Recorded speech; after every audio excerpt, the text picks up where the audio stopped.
Hello, welcome everybody. Chef Katie May here for another episode of Delicious Living with Katie May.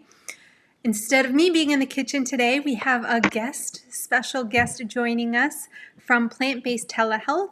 She's amazing. I've had a couple consults with her actually for my own health, and it's just really incredible to talk with doctors who are so knowledgeable about the plant-based cuisine and plant-based nutrition. Instead of me being in the kitchen today, we have a special guest joining us from Plant-Based Telehealth. She's amazing. I had a couple consults with her actually for my own duplicate. And it's just really incredible to talk with doctors who are knowledgeable about the Miller, Dr. Christina Miller joining us, and she is in her kitchen, and she's going to be showing us two different dishes. So let's jump over to Christina joining us. Hello, everyone can see you now. Hello, what's going on? Let us know in the comments that you can hear both of us and see. I can see both of us, but let us know that you can hear Christina too, just to double check on the mic. Hello. Hello, hello. Can you see? You can see my setup here. Can you hear me? Awesome. Okay. So you can hear me? Yes, I can hear you just fine. And just confirming that everyone else can. A bit of an echo. Let us know. I don't hear an echo on my end. Do you, Christina? I did initially, but now it seems better. Can you hear me? Okay, so hopefully that's good for you guys too. I'm excited. These dishes look so good. I didn't have time to make them today, but I actually was really craving them for lunch today. And I had leftovers to have, but I can't wait to make these this weekend. So we have the recipes sent out in the email this morning. If you guys are on my email list, then you got those two recipes, the tofu curry salad, and then also a spicy peanut slaw. And I'm sure these go fantastic together, or you can have them individually. But if you did not get this email, if you did not get these recipes today, then you can just opt into our email list. It's in the description, the link to get these recipes sent to your inbox, and then you'll get all of the future notifications about our live classes twice a week now, Wednesdays and Thursdays, and the recipes. So yeah, we're just going to get started because I know some people might be wanting to catch the big event tonight. And we don't want to miss out on this food either. So if you guys do have to leave to watch that convention or for any other reason, the replay will be up for 24 hours until 5 o'clock tomorrow evening. And if you miss that, then you can find it in our member portal if you're a member, and I'll be talking about more of those details next week. So if you want to join us, you'll definitely be hearing about it soon. Okay, so I'm going to let Dr. Christina Miller jump into the food, and I'll be reading in the comments to see if you guys have any questions for her. And Christina, would you mind starting with a little bit of your story, just briefly, kind of letting them know your background and how you came to a plant-based diet and why you're so passionate about it? Thank you so much, Katie, for inviting me to be here. It is such an honor for me, first of all. And hello to everyone out there. Thanks for joining us this evening. It's 8 o'clock here already on the East Coast, so it's kind of crazy. So wherever you guys are, hopefully you're having a nice evening. I came along my plant-based journey. I'm originally an emergency physician, and I worked in the ER for 10 years. And I started having my own joint pains and health issues. And I was seeing all this chronic illness around me in the ER, and when it happened to me, it just caught me off guard completely. And I took medications initially for it, and I was diagnosed with lupus, an autoimmune disease where my body was attacking my blood vessels, my joints, my lungs, the tissue around my heart. So it was kind of all over my whole body. And the medications were not working very well. And after about a year of that, and I was getting worse and worse, I was on 6 medications, including high-dose steroids and immunosuppressives. And I didn't know anything about food. This is 10 years ago, and there were before all these blogs and wonderful cooking shows and things like this right now, and all the wonderful resources. And so I started doing some research on my own, and I came up with plant-based diets, and I learned about the power of healing food. And I flew out to a weekend conference, and I listened all weekend and learned how to cook and eat.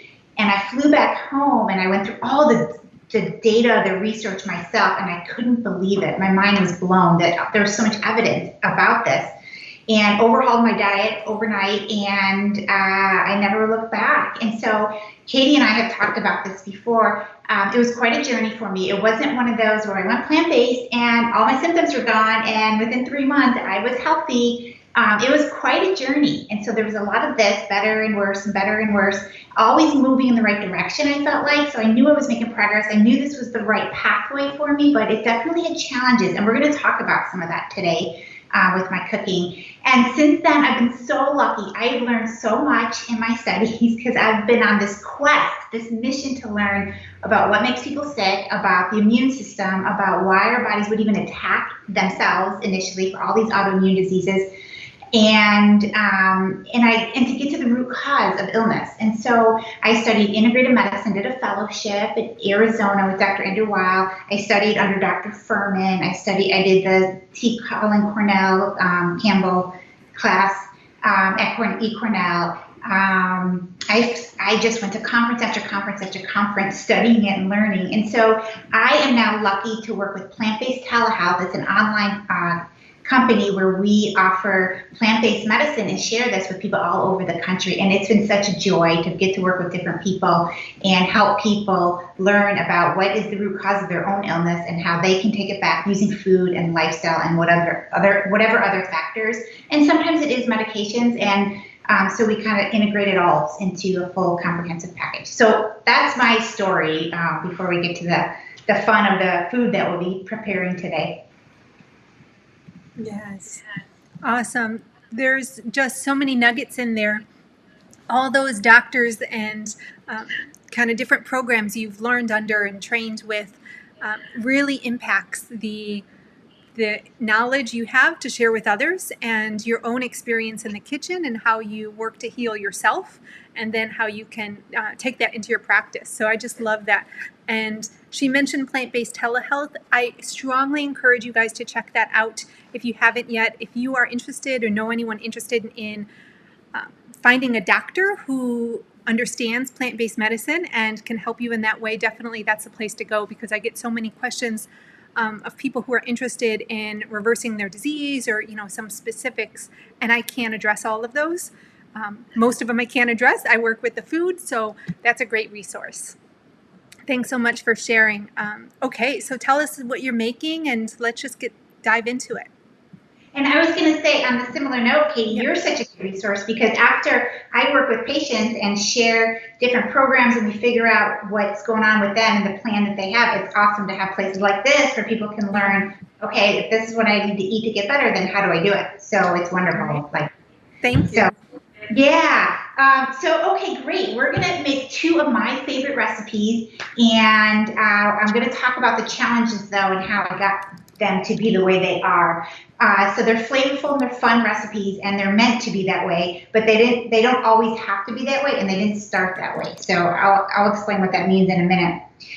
Today we're not cooking, so we're preparing raw foods, and we chose that on purpose because when I see patients, even people on a plant-based diet, something that I notice is that people sometimes aren't eating enough raw foods. And raw foods offer different nutrients than cooked foods. When it's raw, it still has living enzymes in it. And it can be controversial. Oh, there's no living enzymes, and your gastric juices will break it down, and your digestive enzymes will break it down, so they're no longer living and raw. But there's 2 enzymes that we all agree, and I think even the plant-based world people are familiar with, and we know that they are there in raw food and they are destroyed by heat when we cook it. One is myrosinase, which is in cruciferous vegetables. which is the reason that we cut our broccoli, we cut our kale, we chop and blend these foods before we cook it, because the morosinase has to be activated to form the isocyanates and the glucosinolates and all of these wonderful phytonutrients, right? And so it has to be chopped or broken, chewed, and it's there when it's raw. And if you just cook it, you're going to lose that. And the second one is allanase, which is in the onion and garlic family, also has to be chopped so that it can become active and you get the phytonutrients, the powerful healing properties that when we're using food as medicine, we want those powerful healing properties. And so by eating it raw, that's just 2 examples of some of the enzymes that we know we're getting in our food. So food when it's raw, it's also called living, and that has a lot to do with whether it's sprouted or whether it's been fermented. So it's even more living, or if you're using young leaves of lettuce and sprouts and things like that, that's considered living food. But just eating raw food alone is wonderful. So I have people always eating some raw every day, and I think a healthy balance in general is about 50-50 raw to cook. Just in general, sometimes nobody's perfect and we do different things, but just kind of an overall balance. When we're healing autoimmune or a chronic illness, we'll push that up to maybe what I call high raw, which is maybe 75 to 80% raw. And that's kind of what I do. I feel my best when I'm eating a high raw. I'm not all raw, but the majority of my food is raw. So I'm going to share some raw recipes today with that understanding that I want everyone to eat some raw. And these are kind of fun recipes. When people are first starting out on their healing journey, something Katie and I have talked about, they may have food sensitivities, and you sometimes can't eat all the foods that I'm preparing for you today, so people always adapt it. And there's certain things that I'll talk about as I'm preparing them that are easily adaptable. And everyone's going to be different and unique and have their own adaptations, and I always say that to my patients. So this for me also started very simply. Sometimes it's just the lettuce and maybe a little vinegar, or the lettuce and some cucumbers. It can start really simply, and then you add on as your body heals and food sensitivities heal and your immune system heals, and it no longer attacks these foods as foreign, and then you can keep on adding on. So I'm going to show you the final version, and people on different areas of the journey may not always want to do the steps that I'm doing, and that's totally fine, but you'll see how beautiful it can be at the end when we get the help and we can eat it. Okay, enough of that. Let's get started. We're going to start with the tofu curry salad, which is amazing. So I have a block of tofu here, and I always buy organic tofu. I try my best to do organic. I'm a huge proponent of it, and it's so important for healing, but it's not essential. If people can't afford it, and I've worked with patients who I've sent to Walmart, I've sent to the local grocery store, and we buy whatever they can afford, still getting disease reversal. So keep that in mind. But if you can afford organic, right, it's definitely better for the planet, for the environment, and it's more nutritious for us and less pesticides and additives, who needs that, right? So I took this tofu a little bit before the show, about an hour ago, and I put it in the towel and I wrapped it super, super tight, and I've been draining it. And I changed the towel once and then I did it again, so it's as dry as I could get it. So here it is, a block of tofu. This is 14 ounces of extra firm tofu. I've also used firm tofu, so I use whatever I can get. This one's extra firm today. I just use a fork and I mash it. So I don't do anything fancy. I do have a potato masher as an option. I've used that before, but I just kind of like the fork. Super easy. So I real quickly kind of just shred it so it breaks it up. Now, you may say, well, gosh, tofu, that's crazy. It's soy. People have a ton of food sensitivities to soy. We're all told not to eat soy. So the reality about soy is it's one of the healthiest healing foods out there. It's so anti-inflammatory. It's packed with phytonutrients. It has healthy lignans which bump the bad estrogen. So people with autoimmune diseases like lupus, actually, which are estrogen dominant, people with breast cancer, people with PMS symptoms or going through menopause, perimenopause, soy is actually a food that is extremely beneficial for bumping some of that bad estrogen out. But in addition to that, it's also packed with wonderful phytonutrients that are really anti-inflammatory, and they also support the bone. So it binds to the estrogen 2 receptors on bone. It's really good for osteoporosis. It actually is really good for cardiovascular disease. soy lowers cholesterol. And I have some tough patients who are having a little bit high cholesterol. We're just struggling to get it down that last little bit. We add a serving of soy a couple days a week. It comes down that final bit. It's a pretty wonderful drug. I mean, food, not a drug. But if you have a sensitivity to soy, because there's soybean oil, people eat a lot of soy without knowing it when we're eating the standard American diet in the past. So a lot of people don't tolerate soy anymore. It might be a food sensitivity. In that case, we would not do this for right now. And I would actually build the salad with the toppings and just leave out the tofu. It's not a big deal.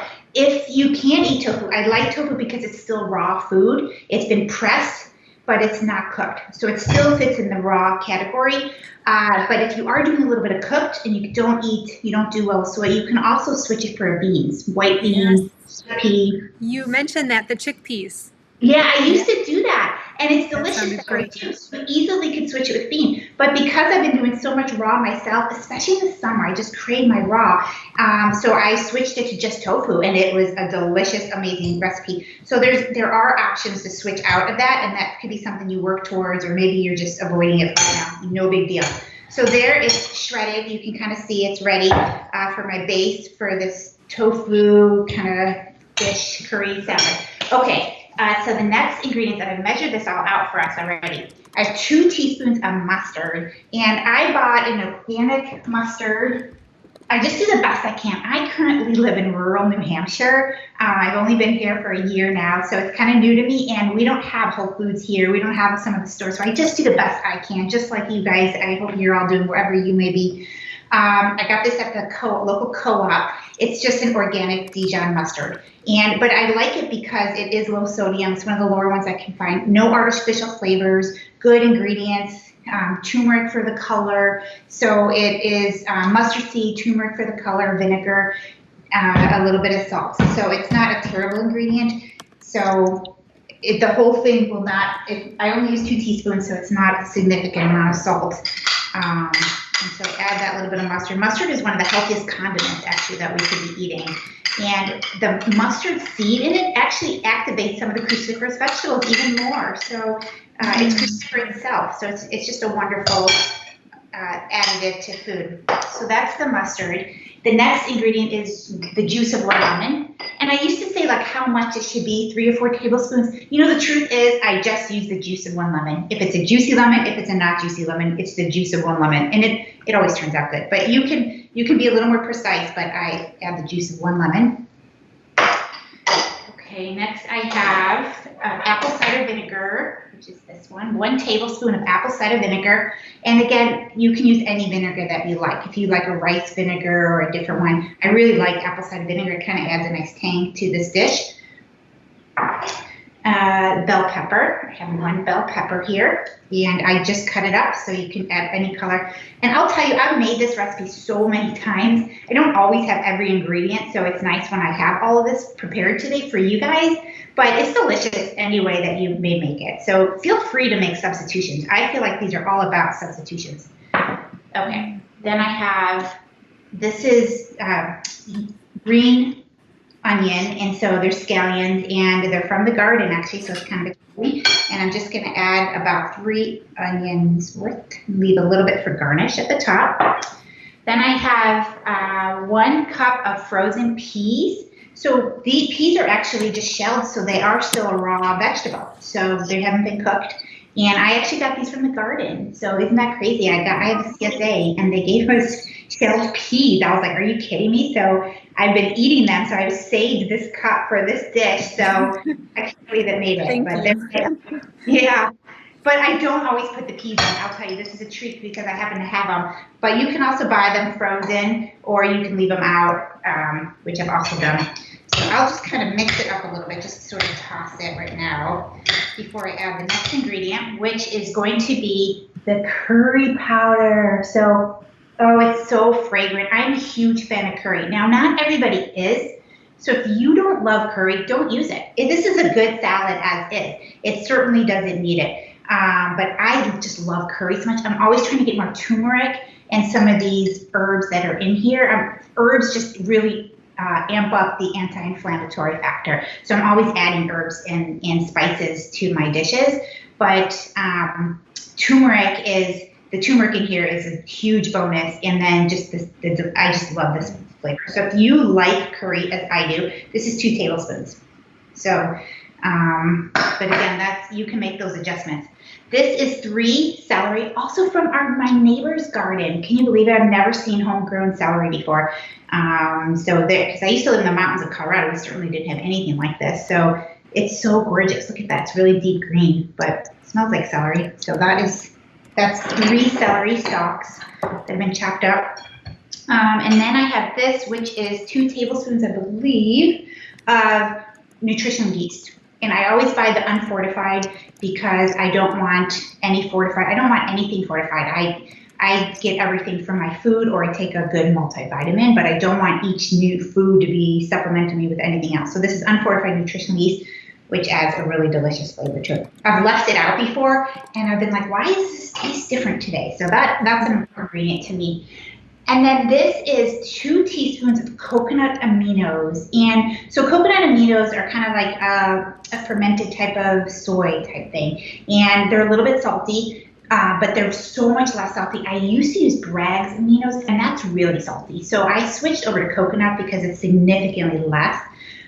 Some people don't even want that much salt, and if you want it a little bit sweeter, Katie and I were talking, you could definitely use like a date syrup type thing, or you could just leave it out altogether. This is going to be just fine anyway without any of it. And I have definitely made it with so many alterations. So we generally don't use any salt in our cooking here at the Culinary Gym. Thanks to True North, teaching us how to eat without the salt, or teaching me and then me passing that on. But occasionally I might add in a little miso or a little tamari as an option. So this is definitely an option for people. But yes, the tamari helps with the saltiness, but if you didn't add the saltiness, the sweetness from dates or any other sweet ingredient would help to offset that curry. Absolutely. And, truthfully, you don't even need the coconut aminos. So I just kind of I was making this recipe for myself, and I just sort of added things I had around the house. But you could leave so many of these different individual ingredients out, and it would still be delicious. You can make all sorts of variations of this. So yeah, that would be an easy substitution, just to leave it out or use a little date syrup. Absolutely. So I also spent time at True North. So, and that's when I get to watch Katie May do tons of teaching classes when I was there.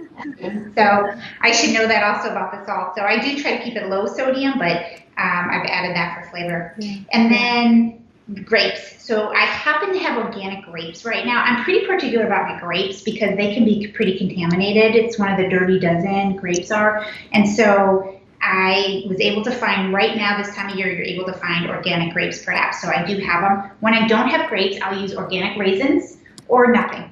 I've made this plenty of times and not added anything. So I often whip this up for lunch, and it really is what I just happen to have in the house. So this is like the ultimate that I happen to have all this right now. And I think that's it. So then we toss, and we get it.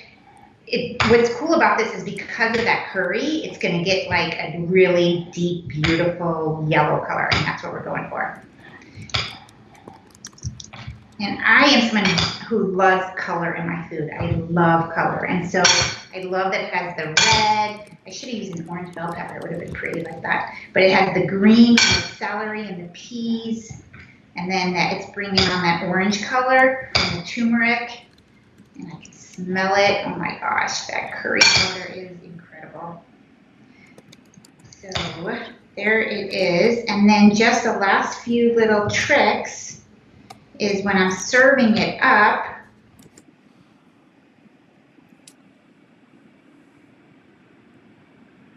And this makes probably 6 servings for me. So it's quite a bit. Yeah, it's quite a bit actually. And so I will have a salad. This is a head of romaine lettuce, which is one of my favorites. And I will just scoop it onto the salad, the bed of lettuce, getting a little bit of everything. It looks so good. We have a couple questions. The nutritional yeast. Do you have a favorite brand for the unfortified? I know a couple different brands, but which one do you like? Or do you know? I've used different brands. I'm always just looking for unfortified, but one of the brands we use is Anthony's, which is unfortified. So I've used that. I've bought Dr. ferment.com before, but I'm usually looking for big bags of it because I eat a lot of it. And then our co-op had it unfortified, so we were able to buy it locally as well. I don't remember what brand that is offhand. So yeah, if you know other brands, please share. Sorry, I'm going to put in the comments another brand. Sorry, SARI. Great. Yeah. So nutritional yeast is actually something people can be sensitive to as well. Absolutely. Every single one of these ingredients people can be sensitive to. And I'll tell you, when I first had my lupus and was starting out, I would not have eaten most of those things. I would not have eaten nutritional yeast. I would not have eaten the red peppers. I would not have eaten the peas. I would not have eaten, what else? I could eat the grapes. I could eat the celery. I could eat the tofu even with my lupus. Even when I was so sick, I could eat tofu fine. And I could eat the, what did I have? Rice vinegar in here, and I could eat the coconut aminos. So even then, I could have had that. I would not have done the curry powder initially because I was too sensitive to too many foods. When we have a lot of food sensitivities, we want to eat plain. Really plain is what's going to heal us. It's the green leafies. I would have done a salad like this with some vinegar on it, maybe some celery, maybe some cucumbers, and I would have left it simple. And as I started to heal, the more of the raw greens I ate, I felt healthier I really got. My gut healed, my microbiome healed, I felt better, and I was able to add tomatoes in. I added tomatoes. I was able to add red peppers in. I was able to add, and then I tried curry powder. And oh my gosh, mind-blowing after not eating that for so long. It was so delicious for me. And so I gradually increased to this, which I'm eating now. I can eat all these foods and no more food sensitivities. My food sensitivity resolved. So this, I've come a long way myself. But yeah, when you're starting, you'll want to simplify. Do you know, someone's asking, why is nutritional yeast bad for Crohn's disease? Bad for the digestives?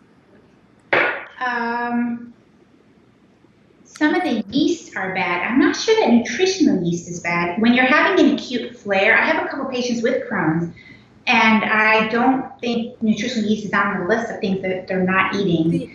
One thing I was thinking of is the inflammation. It triggers the biomarkers for inflammation. And that's something I've looked into a lot is the glutamate. Glutamate can be some people are more sensitive to glutamate or MSG, and that can be triggering for the inflammation. And just that would be triggering Crohn's disease or whichever disease you have. So that would be early on when people are inflamed. So when people are inflamed, anything with like histamine reaction, things with glutamate, and that's when nutritional yeast is not something I would add initially in someone's healing plan. But yes, when they come along, when your gut heals, even Crohn's, when your gut heals, I mean, my lupus was.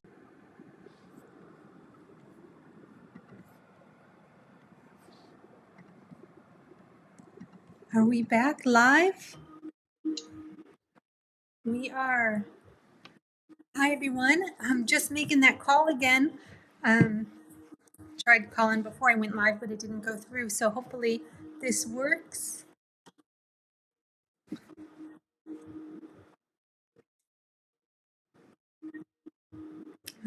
Hello?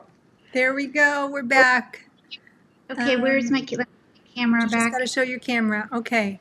Sorry, everyone. I've heard that the internet was being really funky for everyone with Zoom this week, but we're in Skype, so I thought we'd have better luck. But anyways, I'm glad we were able to resume in the same spot, same video. So thanks for your patience. You were just talking. Yeah, we were talking about the glutamate and the nutritional yeast, and it's not something I add early on in any autoimmune healing program, because when the gut is disrupted and a mess, everything's going to be a trigger, so many things. So nutritional yeast is not my first go-to at all. But as your gut heals, no matter what autoimmune condition you have, you can then bring it back in. Absolutely. And so even my sickest patients, when they're not in an acute flare, when we get them under control, their microbiome is getting healthier and healthier. And we want diversity, right? At that point, we want to bring in the plant-based diversity. So we're slowly adding things on purpose. I don't want people avoiding stuff. I don't want people on long-term elimination diets.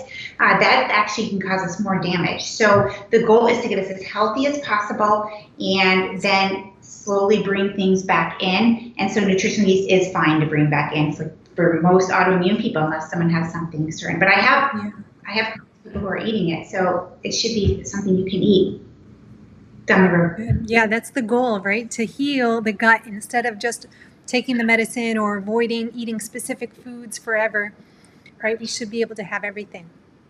It's absolutely. And I added, when, I don't know if you guys were able to see, some sesame seeds, which I love because they're high in protein, they're high in calcium, and they're just a wonderful seed. That being said, this is definitely a trigger. It was a trigger for me with my lupus, so it can be an autoimmune trigger, sesame seeds. It's not one of my first to add either. So again, it's a sign that my own immune system has calmed down, that these foods are no longer triggers, and I purposely want diversity of nutrients. I purposely want to add this now to my diet, but I would not have eaten it for the first year that I was doing it.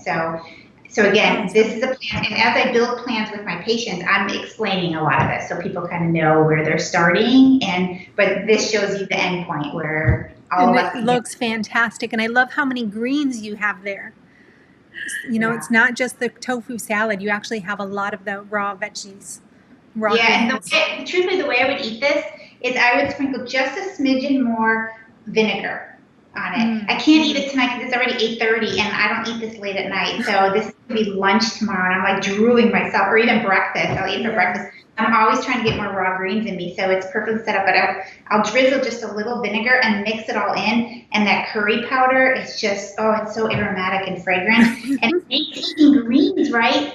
Sometimes even I get sick of eating greens, but I love them and I feel good when I eat them, but I get sick of it. So it really changes my flavor. So I make this probably once a week. I make it, and I have it in the house. So that's really one of my favorite salads. So what's our next salad? So our next salad is, it's a dressing that I'm going to make. Let me clear this off. I'm not a professional chef, so this is taking me so much thought process to get this all ready for everyone. This is a cabbage slaw, and I used to shred this in my food processor, but today I took a shortcut. I found organic cabbage shredded, so I was able to buy organic shredded cabbage. But you absolutely could shred your own in a food processor or a simple knife, right? You just cut it real skinny, and it doesn't have to be perfect at all. Mine definitely aren't, but that's the second salad. So we're going to make the dressing first of all, and this is a really delicious dressing. For me, if we're talking about food sensitivities right now, when I started, I would not have done this dressing. I would have done it with probably, if I was making the salad, I probably, again, would have just done my vinegar. That's where I really used vinegar. I was even sensitive to lemon and lime, so I did not do lemon and lime myself. And so I would have started with my vinegar, and I would have started with this. Really, this would have been it. But from there, I might have done the next step, which is to add, this is about half a cup of shredded carrots.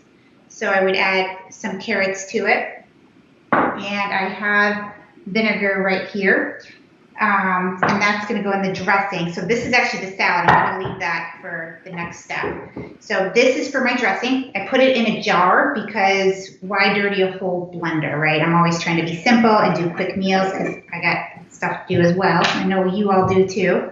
So it starts with 3 tablespoons of peanut butter. This is an unsalted peanut butter, 1 ingredient, peanuts. Ideally, you want to do raw peanuts, definitely not dry roasted. So try your best to get the best peanuts. If you can't get raw, you just get the 1 ingredient peanuts. Now, for people with food sensitivities, I do not start with peanut butter. This is definitely a sign that my own gut is healed because I never would have eaten that. You can do things like almond butter, raw almond butter. You can make your own. You can do almond butter. You can do tahini, which is the sesame seeds if you can eat sesame seeds. I probably would have just, like I said, I would have done the vinegar, and I would have done the green onion, and I might have done maybe some mustard or something and kept it real simple. But people are different with food sensitivities, and depending on what we're treating, I work with people to kind of help them make adaptations. But when you get to this point that you can eat peanut butter, oh my gosh, it's so delicious. So I now eat it with peanut butter, but it's a relatively new thing for me. Well, maybe it's been a couple of years, I guess. I was thinking if someone is sensitive to the peanuts and the almonds, you could do just adding any nut that you can have, or even a seed like sunflower seeds to the blender and blend it with everything else.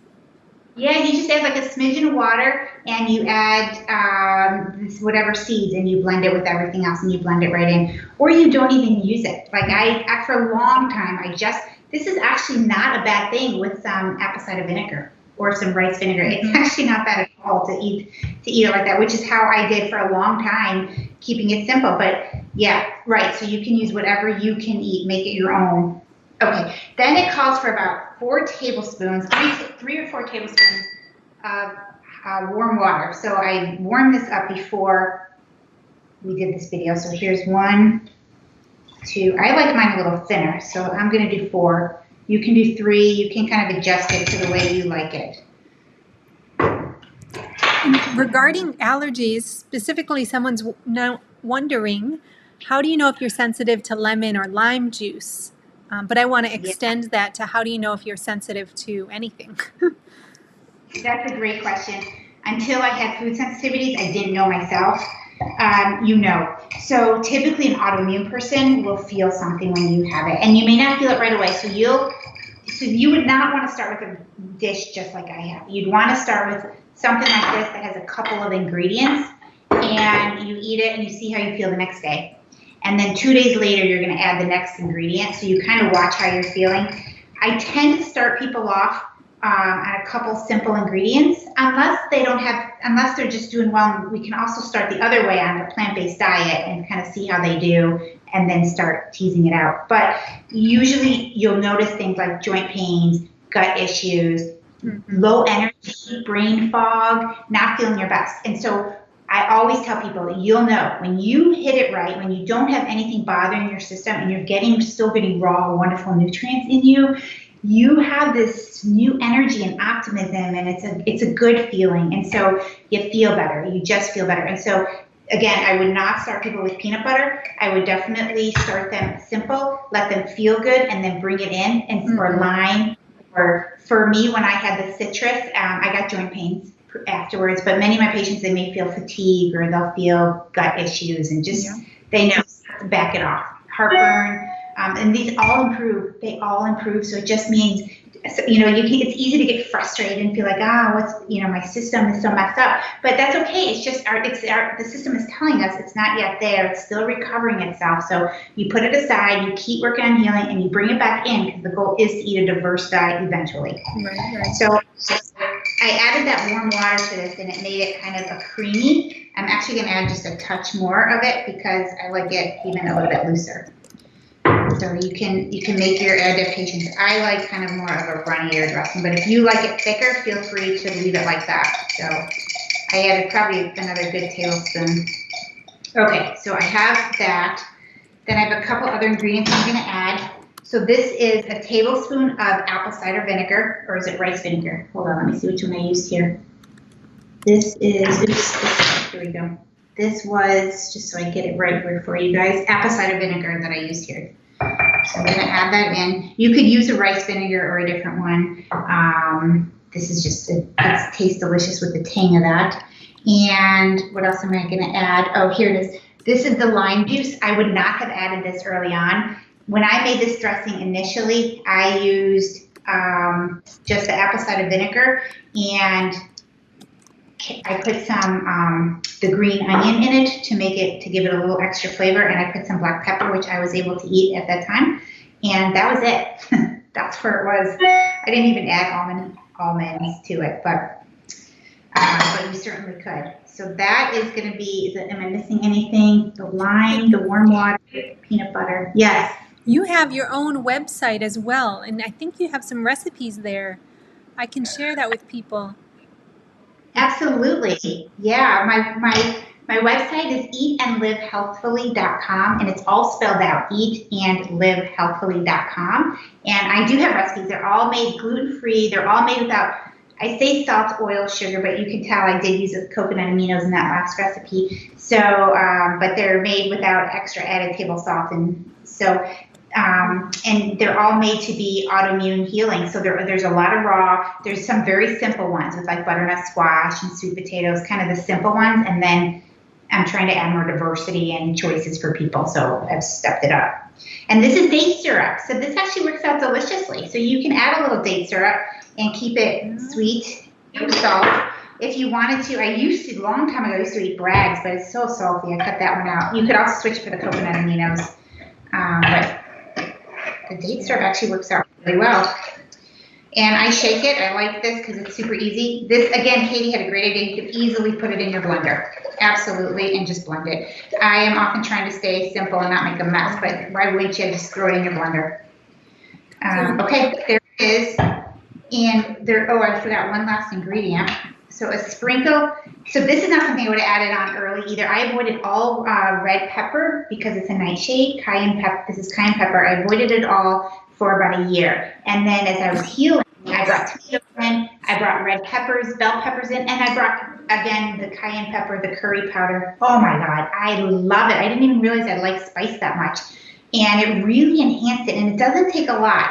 It takes like, I'm gonna do a little tiny shake and a shake. And like, that's it.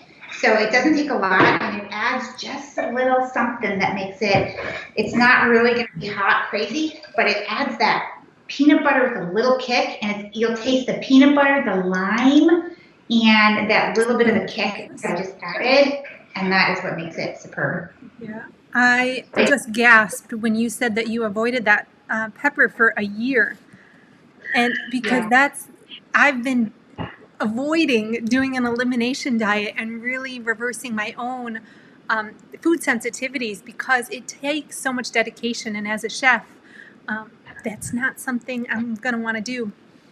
And I know my community doesn't want me to avoid all those foods. But like you said, it's not about avoiding them for a long time as much as working hard and being consistent with keeping a diet clean so that you can heal and add them back in, right? So absolutely. It actually doesn't have to take a year. I was trying different things and learning and exploring. The way I do it now with people is not so long. And I just didn't know that I could bring it back in. Actually, peppers never really bothered me, but I had read so many things about, oh, the nightshades, which is not true for everyone. So I don't want people to just blindly eliminate all nightshades like I did that year, because tomatoes, I feel great eating through tomatoes. I feel great eating bell peppers, which are so high in vitamin C and all these wonderful phytonutrients, and the color, oh my gosh. And the pepper, it really enhances my flavor of a simple salad that I had to struggle with, flavors, and now I can eat, and I didn't need to avoid it for that long. So can you speak to just briefly the keeping the discipline of when you do have to avoid it to, just people that may not feel the motivation to try to figure this out, and the pain that you experience day to day by not doing the work to identify and heal any issues that you have? Yeah, so it looks like a healing plan. So when people come and see me, we create what's called a healing plan. And it's a total holistic, whole body thing. So we're going to pick the most nutritious foods, cruciferous vegetables, leafy greens, and we're going to flood the body with those good nutrients. We may blend them, we may cook a little bit into soups, but the rest we're going to try to eat raw. And there's certain foods that are known to be kind of triggers. So we take that out, but it's not about elimination. This is not built to be an elimination diet. This is about adding the good nutrients and starting simply. So you just start simply, and the goal is to quickly build it on. Within a month, 2 months, I want people to be eating more diverse raw salads and more diverse raw foods. So I'm quickly kind of trying to add into that. So the few triggers might be peanuts. Tofu typically isn't really a big trigger for people, so that is actually not a problem. Curry powder actually is not a problem for that many people either. So it happened to be a problem for me, but a lot of my patients are doing just fine with it. So I might have them start with some simple turmeric, and within a few weeks, bring in the curry powder. So it doesn't have to be long. It depends kind of how sick people are and what's going on with them. But the goal really is to bring it in quickly. So not to do it for a year. That is not ideal. Someone that I just said that, but it's true. That's how long it was for me. A couple other questions just to follow up. Someone had mentioned that her doctor was telling either her or a friend to avoid fiber for digestive reasons to heal the gastrointestinal problems. And do you have any experience, any times that you would recommend lowering fiber? And then also, when or what conditions would you recommend doing more cooked food and less raw food initially for that healing phase? Excellent questions. So fiber is what heals us. Remember those words. Fiber is what heals us. So the goal is always to eat more fiber. There's just some really good data that fiber heals autoimmune, fiber heals IBS symptoms. But here is the kicker. It's fiber that is a prebiotic, right? We cannot digest fiber. We need our microbiome to do that. When our microbiome's out of balance, when we're getting gas and bloating, when maybe we have irritable bowel syndrome, or we have even an inflammatory bowel condition, or we have other autoimmune, if our gut is not happy, healthy, and working right, that wonderful fiber that is exactly what we need to heal is also the prebiotic fiber that causes the gas and the bloating and the symptoms. So yes, doctors will say avoid fiber, and that's the worst advice. It's not intentionally the worst advice. It just ultimately becomes that. So all good intending doctors, but the goal is not to avoid it, but yes, we do need to tone that down. So the goal then becomes, how can we eat a simple, nutritious meal? Again, I go to the word simple because that just sounds so much better to me. Keep it simple. A simple, nutritious meal to start getting the nutrients in our body that's not quite as high in that prebiotic fiber that our gut microbiome can't yet digest. But it's absolutely our goal to eat it, because if we avoid it for too long, our stomach, our microbiome will keep changing. It'll never get better, right? It's like you've got to work out a muscle, or you can't just not ever work it out. And how is it going to get stronger, right? So just avoid it is not going to be the answer, but we sneak it in. And this is an exact example with what you just asked, Katie. This is the person that I might start with cooked foods. So cooked foods, or even cooked and blended foods. And if someone has Crohn's disease, for example, and is having an acute flare with several episodes of loose stool, maybe even blood in their stool, I might have them do just water for a few days and then add in juices, no fiber. I don't want any fiber at all. I just want nutrients.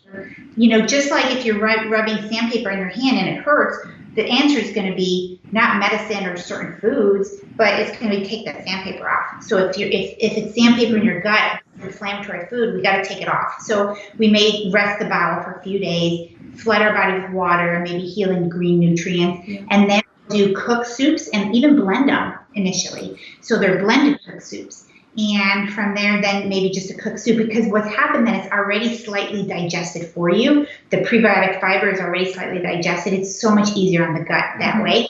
It's not also the extent of the healing nutrients that raw is, but that's okay. Your body's not ready for that yet. And after this gut, it does quiet down. It always quiets down. And I've worked with several patients with this cooked protocol initially. It quiets down, and then we start slowly and in the right order, bringing in a little bit of the raw, simple raw. And that's what we would do at True North Health Center. We'd be fasting people, or if they needed juice or vegetable broth. And then the foods that they often add in first are greens, steamed greens, and steamed squash. Two very non-allergenic foods. Right. Very simple, very easy to break down already for them, and just start evolving from there. Exactly the same plan, and it calms the gut. Our guts will heal. Guts actually heal pretty quickly in just a few days. 7 days, you have a whole new gut lining. So it takes a little longer for the microbiome to really get replenished, but it starts getting better right away. So, yeah, that exact plan. Diverticulitis specifically, would you say any other recommendation than what we've been saying? For which one? Diverticulitis? Oh, for diverticulitis, if someone's having an acute flare, it's exactly what I just said. So I'd start with maybe the cooked, or even resting it, lots of fluids, resting it, juices, a little bit of broth maybe, and then adding the cooked initially and gradually adding the raw back in. And then after that, when people aren't having an acute flare, it's fiber. It really is fiber. That's the answer. And so then we will do raw. People can eat raw salads. People can eat nuts and seeds. People can eat sesame seeds, actually, with diverticulitis. So we used to tell people, don't eat nuts, don't eat seeds. It'll get stuck in there. And that's not how it happens at all. So that's good to know. Yeah, it's in the data. There's new data now that doesn't even say that. So if people are saying don't eat that anymore, that's old data. That's what I was taught in medical school 20 years ago, and it's not. The data doesn't even support that anymore. So it supports fiber, and so even more prebiotic fiber. And actually, we sometimes even use prebiotic fiber supplements, like partially hydrogenated guar gum, and it's not like a regular hydrogenated, but it's just guar gum that dissolves in water. And so some of that has actually, that extra little bit of fiber has actually been shown too to really replenish the gut lining. So I try to do it all with food. So by adding things like quinoa or brown rice in, diversifying, adding that fiber, legumes when people can eat it, and then lots and lots of raw, of course. But as we add the fiber and diversify and build that microbiome, you get a healthy mucus layer, and it won't cause the diverticuli when you eat all these wonderful fiber foods, and the fiber keeps it moving through, and this, the prebiotic fiber resistant starch forms like a gel, so it holds it all together and keeps it moving through us, and that's treatment for it. Yep, right here, how I treat my diverticulitis patients. Great. Someone was asking about, and then we'll have to wrap it up. You can add on the dressing and everything. Plant-based milks. Do you have any preference on one or the other? Making them from scratch, store-bought? Yeah. What do you think? Great.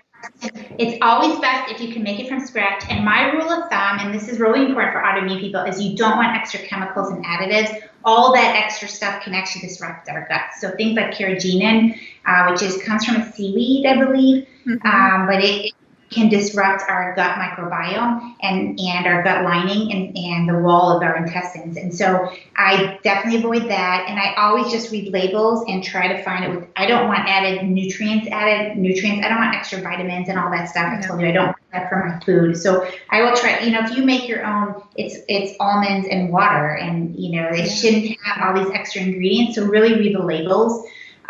It's always better to make your own. I do lattes. Well, there's no espresso, but I will make drinks at home often, and I'll do walnuts, chia seed, and hemp seed. Usually I do a combination of the three.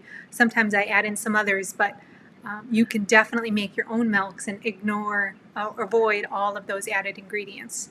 Absolutely. And so that's always the best. So if you can throw it in different combinations and you can get them through Katie May, some of the ideas, or just play with it yourself. I really like pistachio milk with a little hemp seed, so I put that. Sometimes I'll add a little bit of pure vanilla or vanilla bean or something like that if I have it. And I've also added things like squeeze a lemon. You get kind of a tart flavor. It's delicious. Or dates, or a little bit of cinnamon to it. You can do a little cocoa powder, so you can play with it, but just a plain milk is amazing. Now, that being said, I'm not always perfect, and I get busy myself, and we do buy sometimes different milks, but we're very picky reading the label and really making sure that there's not extra added ingredients, or at least the very fewest we can find. So I am careful about that. That carrageenan is one of the ingredients that you definitely want to avoid at all costs if you can. Absolutely. I agree completely. So some of this, and the thing is, it's some of the additives too in like processed foods, even if you like processed crackers or something, it doesn't seem like it's that big of a deal to just have a little bit of it, but it has these additives to hold it together to keep it on the shelf life, and that's to keep away bacteria, because other bacteria and things aren't attacking it, and so then we're eating it, and it's going to keep away our own bacteria, and it destroys our microbiome. So there's actually evidence with some of this with autoimmune diseases, so really be careful with adding additives. And the best is to make as much of it as you can by yourself at home, but sometimes one at a time, and that's okay. We don't want to be stressed about it either, so we just do the best we can. Yes. Well, I can't wait to try these salads. So you have your dressing all made there.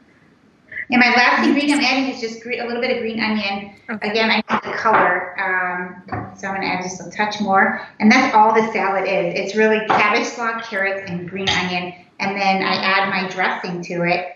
And you can make this as simple depending on what your food sensitivities are, what stage you are in your healing. But if you can eat it, oh my gosh, it's so amazing. And once you practice this recipe once or twice, and you'll be able to make substitutions aside from the food allergies, just based on what's in the fridge, what's seasonal, add in other veggies. These are like, just two more examples of my core meals, just meals that you can whip up in no time based on what you have available. Absolutely. I love it. That's the plan, and that's what I do. And you can see I'll cut a bag of organic cabbage. I'll cut a romaine, and this is made, it's going to go to the Tupperware now, and it's ready for lunch, breakfast. I have 2 meals for tomorrow right there. This probably makes 2 salads for me typically. I use the dressing for about 2 salads, sometimes 3 even. I make it a little bit thinner. I thin it down with even a little bit more water, make it into 3 salads. So, yeah. that's the key is keep it simple and just use what you have in the house. And make adaptations as you need. If any of these are your food sensitivities, this is sort of an advanced meal. I can see that, but there's no, I think it was pretty quick. I mean, normally we're not making 2 dishes at once. You know, if you're making a meal just for that meal, if you're batch cooking, maybe. But I think this was really easy, and it took a little bit longer because we were talking and everything. But I estimate these dishes could be whipped up, one of them in 15 minutes. So oh yeah, pretty 5 minutes. It's like just a few minutes, and that's why I even put it in the container. I didn't even use a blender. I don't have anything to clean, and it's ready. It's in storage. So yeah, it's made to be simple and quick. I meant a little complicated as far as food sensitivities.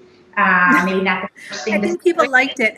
Let us know in the comments if you did enjoy this conversation about the food sensitivities and allergies and everything, because I was actually thinking we could go deeper, and I'd love to have you back on for just a webinar, more like to talk specifics about the healing and the foods and testing and everything, because I know so many people watching this are going to want to work with a doctor, work with you or another doctor at Plant-Based Telehealth, and especially with the time we're in, it can feel costly.